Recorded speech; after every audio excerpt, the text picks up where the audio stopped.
नमस्कार दो मित्रों, स्वागत करता हूं आप लोग का हमारे JIB and CIB made simple के इस चैनल में। तो दोस्तों, आज हम लोग कवर करेंगे अपने सीआईबी के रिटेल बैंकिंग का मॉड्यूल ए, मॉड्यूल डी का यूनिट नंबर 18, जो कि बेस्ड है other issues in retail banking पे।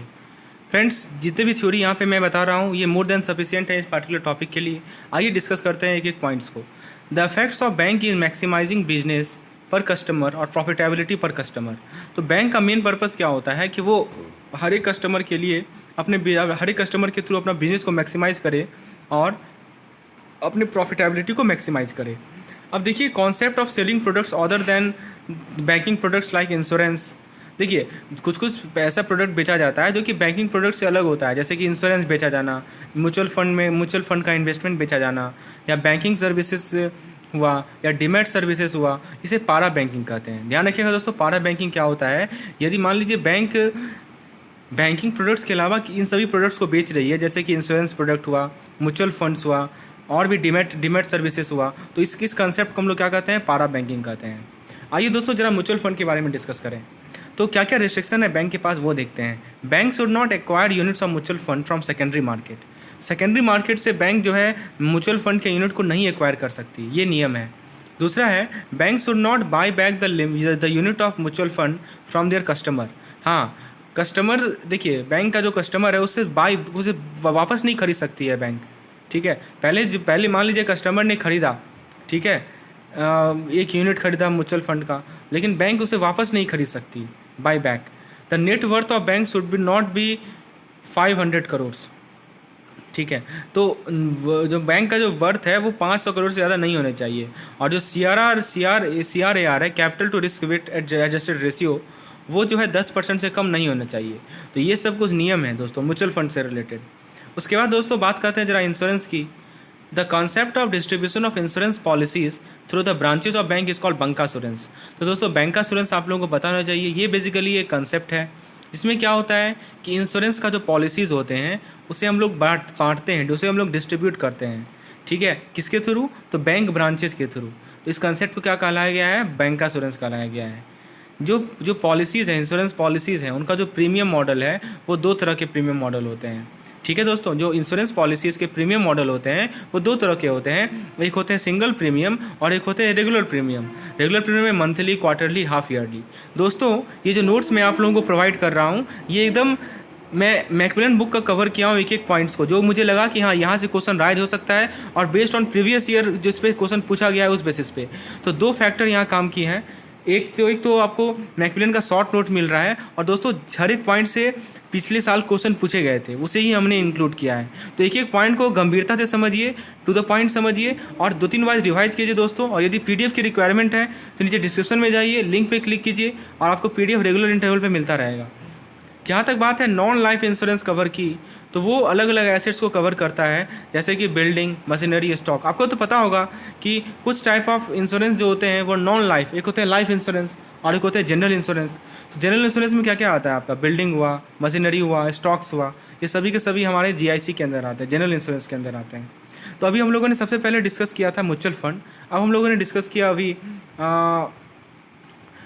इंश्योरेंस। अब हम लोग डीमैट अकाउंट को डिस्कस करते हैं। तो डीमैट अकाउंट को डीमैटलाइज अकाउंट कहा जाता है। Demat account provide additional convenience for dealing under securities in hassle free manner. Obvious सी बात है, हम लोग आसानी से डील कर सकते हैं सिक्योरिटी से डीमैट अकाउंट के तहत। Shares converted into dematerialise form are held in a demat account. हाँ, जिस शेयर को हम लोग डीमैटलाइज फॉर्म में कन्वर्ट कर देते हैं वो डीमैट अकाउंट में रखा जाता है। पहले डीमैटलाइजेशन होता क्या है? तो ये एक प्रोसेस है। किस चीज़ का प्रोसेस है? तो कन्वर्जन का प्रोसेस है। किसका कन्वर्जन? तो फिजिकल शेयर का कन्वर्जन। तो किस में कन्वर्जन? तो इलेक्ट्रॉनिक फॉर्म में कन्वर्जन। यानी कि यदि फिजिकल शेयर को आप इलेक्ट्रॉनिक फॉर्म में कन्वर्ट कर रहे हैं तो इस प्रोसेस को क्या कहा जाता है? डीमैटलाइजेशन। ठीक है दोस्तों, चलिए। तो हर एक सिक्योरिटी का अपना एक ISIN नंबर होता है। ये समझिए नंबर क्या होता है दोस्तों, इसे फुल फॉर्म याद रखिएगा, इंटरनेशनल सिक्योरिटी आइडेंटिफिकेशन नंबर। ये पूछ लिया जाता है दोस्तों, इसलिए इसको हाईलाइट कर लीजिए। इस नोट्स को आप यूज कीजिए, PDF यूज कीजिए, और इसमें हाईलाइटेड यूज कीजिए, इसे हाईलाइट कर लीजिए, international security identification number. Bank selling mutual fund should clearly understand the implication in the propagate model. ध्यान दीजिए दोस्तों, यहाँ से निश्चित रूप से एक क्वेश्चन फिक्स है आपका प्रोपोगेट मॉडल पे। तो जो बैंक म्यूचुअल फंड को बेच रही है, ठीक है, उसे इम्प्लीकेशन को समझना पड़ेगा।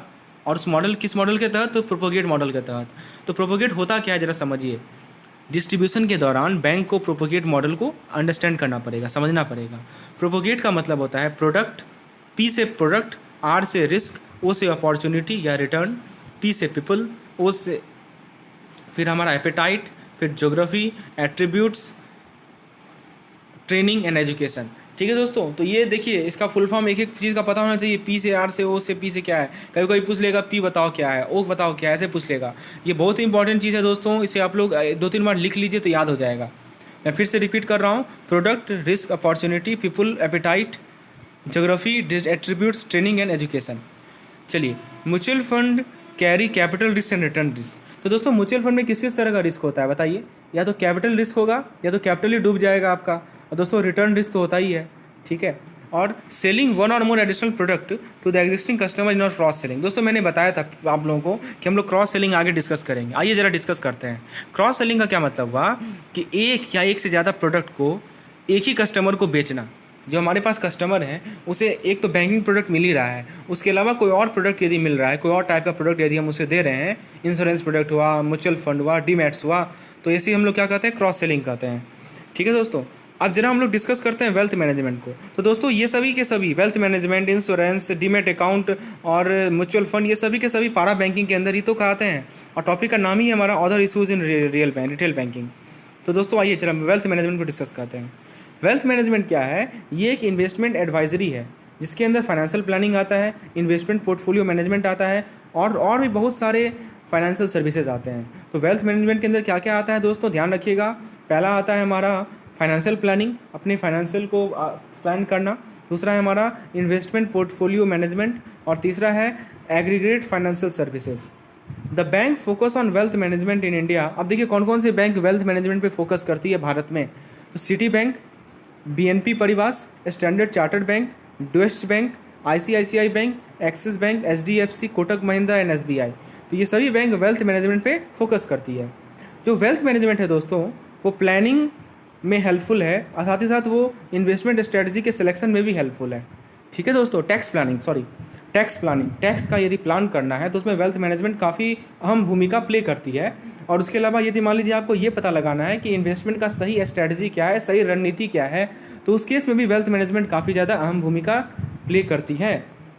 अब देखिए दोस्तों, वेल्थ मैनेजमेंट और प्राइवेट बैंकिंग जो है वो हाई नेटवर्थ इंडिविजुअल को ही मिलता है। ठीक है दोस्तों, तो याद रखिएगा वेल्थ मैनेजमेंट और प्राइवेट बैंकिंग किसे मिलता है, तो हाई नेटवर्थ इंडिविजुअल को ये दोनों सर्विसेज मिलती है। ठीक है, तो फ्रेंड्स ये था हमारा चैनल, ये था हमारा video other issues to retail banking. इससे अलावा कुछ नहीं पढ़ना है इस टॉपिक में। यूनिट 18 यहीं समाप्त होता है। फ्रेंड्स लेसन को लाइक कीजिए, चैनल को सब्सक्राइब कीजिए और मैक्सिमम से मैक्सिमम लोगों को शेयर कीजिए। फेसबुक ग्रुप से जुड़ जाइए जिसका लिंक डिस्क्रिप्शन में मिलेगा आपको। और यदि PDF की रिक्वायरमेंट है तो नीचे डिस्क्रिप्शन में जाइए, लिंक पे क्लिक कीजिए। PDF आपको रेगुलर इंटरवल पे मिलता रहेगा। धन्यवाद।